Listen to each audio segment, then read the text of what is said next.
Câmara Debate está de volta. Hoje nós estamos discutindo a reforma da Previdência com os deputados Darcísio Peronde, do PMDB do Rio Grande do Sul, e Chico Alencar, do PSOL do Rio de Janeiro.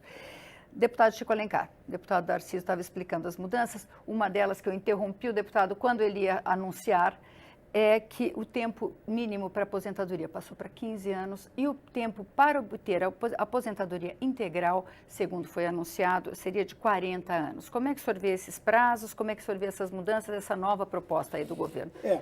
Eu preciso examinar a proposta. Eu coloquei aqui o que li, o que o noticiário trouxe. O governo recuou, é verdade. Né? Isso não é um anúncio alvissareiro, é como você E as propostas de negociação aqui no Congresso? Desculpe que o senhor não tinha respondido. Pois é. Mas então, olha, eu evidentemente reconheço que o governo, para tentar aprovar alguma coisa, parece que é uma exigência do mercado, uma sinalização até de sobrevivência política de alguns que apoiam o governo, ele tirou a questão do trabalhador rural e o benefício de prestação continuada. Os 15 anos de contribuição são os anos que vigoram hoje, né? Então, houve uma redução de alguns danos. Entretanto, insisto, para repensar o sistema previdenciário no Brasil, que ainda é, para os mais pobres, o melhor sistema de distribuição de renda, e tirar, inclusive, eventuais distorções que ele possa ter, é preciso um debate com a sociedade, é preciso colocar com clareza os números, o mistério do déficit da Previdência, que há um imenso debate quanto a isso. Insisto em que os recursos da Seguridade Social são, embora tenham caído por causa da crise econômica, ainda superavitários. Então tem um mito do déficit e não se fala de uma cobrança efetiva dos grandes devedores. Tem bancos, tem grandes empresas aí que são devedoras históricas da Previdência. Então você vai tratar de reduzir benefícios e não é benefício da aristocracia. Isso tem que ser combatido, inclusive, através de algo que a Câmara está discutindo, que é o teto de gastos. Tem muito segmento de magnatas aí do serviço público, que o teto salarial. Nós vamos votar isso aí, para fazer valer o preceito da Constituição. Isso aí, claro, em números brutos não é um elemento tão significativo, mas é uma distorção. Assim como quem ganha, como o ministro Meirelles, ao que dizem, uma aposentadoria de R$200 mil, através da sua vida na iniciativa privada. Falar da reforma da Previdência fica meio incoerente. O presidente Temer se aposentou com 55 anos. Né? Mas recebe agora, 33 mil. Sim, ele respeita o teto. 33 mil. Ele, nem todos os ministros que já ganham mais do que o teto, mas ele de fato. Então, tem muita incoerência aí.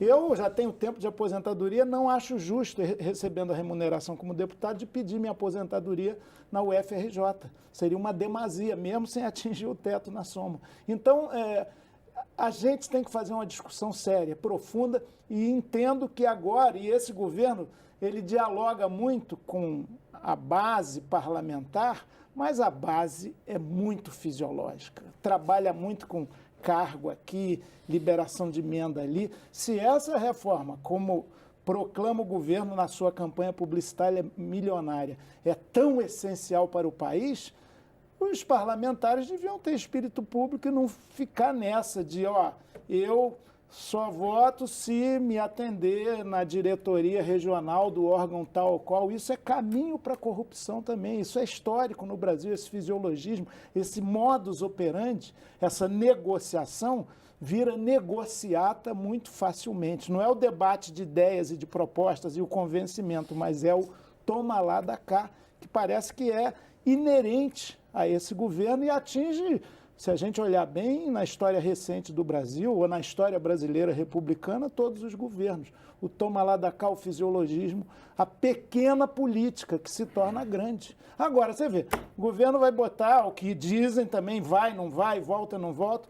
O deputado Marum, defensor intransigente de Eduardo Cunha, tropa de choque, para ser o chefe da articulação política, porque o Embaçaí, talvez porque tem ainda punhos de renda de social-democracia, não está atendendo a voracidade dessa base. Pelo que leio, é isso.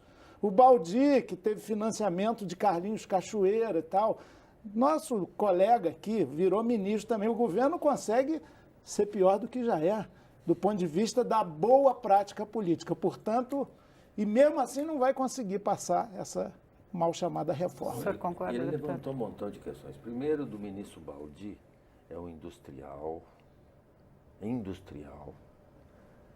família industrial, depois assumiu o grupo industrial da empresa. Sob investigação. E não teve isso que ele disse.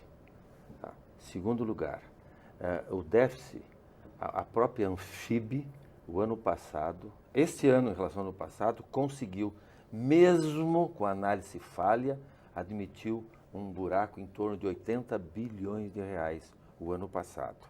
O TCU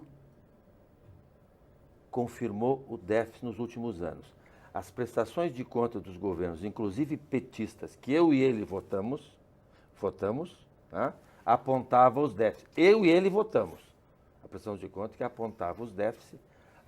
O IFO, Instituto Fiscal do Senado, que é independente, aponta, e a consultoria da Câmara aponta, e os órgãos do governo apontam o déficit.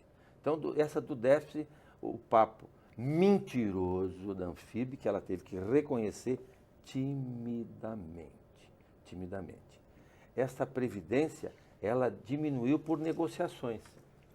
Esse governo é um governo que dialoga mesmo. O governo que, em algumas épocas, a oposição que ele fez parte da base anterior, trabalhou muito com o mensalão e com o petrolão.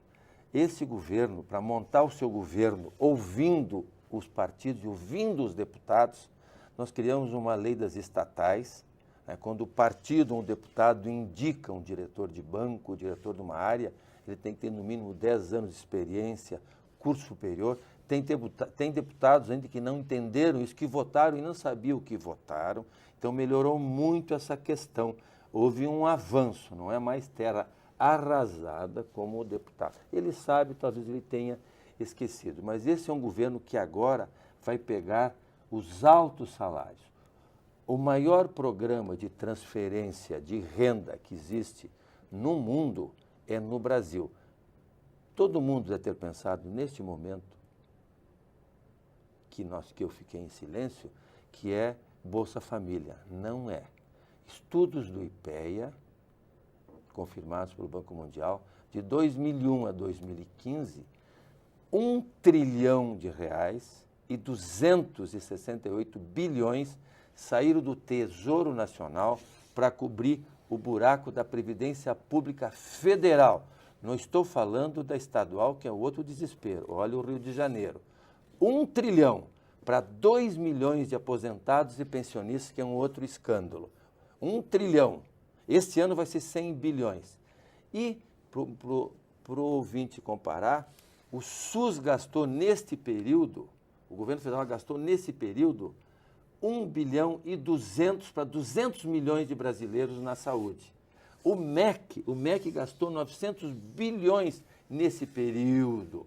Na área urbana, que tem aposentadorias precoces na área urbana também, o governo jogou 500 bilhões, ele subsidiou para tapar o buraco.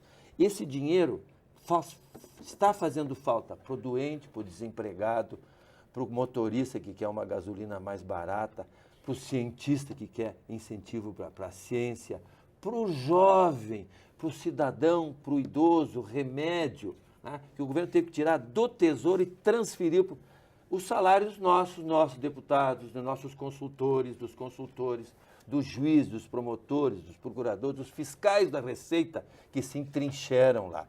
Quero fazer um registro. Todos os aposentados privilegiados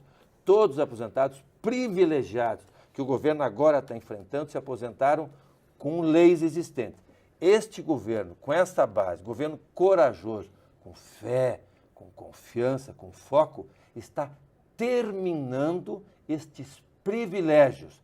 Por isso que essa reforma agora está voltando bem para os pobres, que haverá mais dinheiro para todas estas necessidades. Por isso que eu acho que até o próprio Chico vai ter que refletir muito, que se não votar, vai estar votando com os altos salários de agora e do futuro.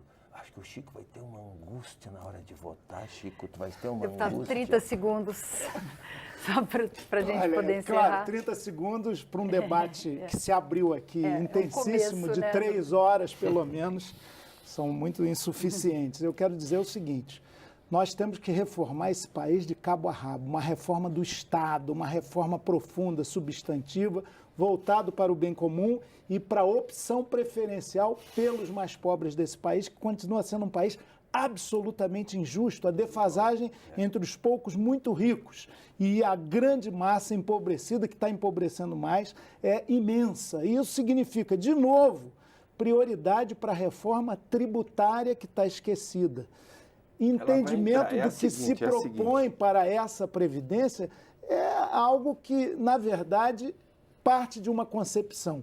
Vamos jogar quem puder para a Previdência privada e sobra aquele mínimo para a Previdência, o Sistema Geral de Previdência Social. Tanto que Marcelo Caetano, que é o representante da Previdência, que foi transferida e alocada, não por acaso, no Ministério da Fazenda, sob o nome de reduzir o número de ministérios, que continua enorme, ele ouviu muitas agências financeiras, bancos, e no finalzinho é que se reuniu com representantes de trabalhadores. Não é verdade. A agenda dele não cobra, é verdade. A agenda dele comprova não, isso. Senhor, Nós falamos, estou sendo verdadeiro e mostrei para ele numa audiência e ele não negou.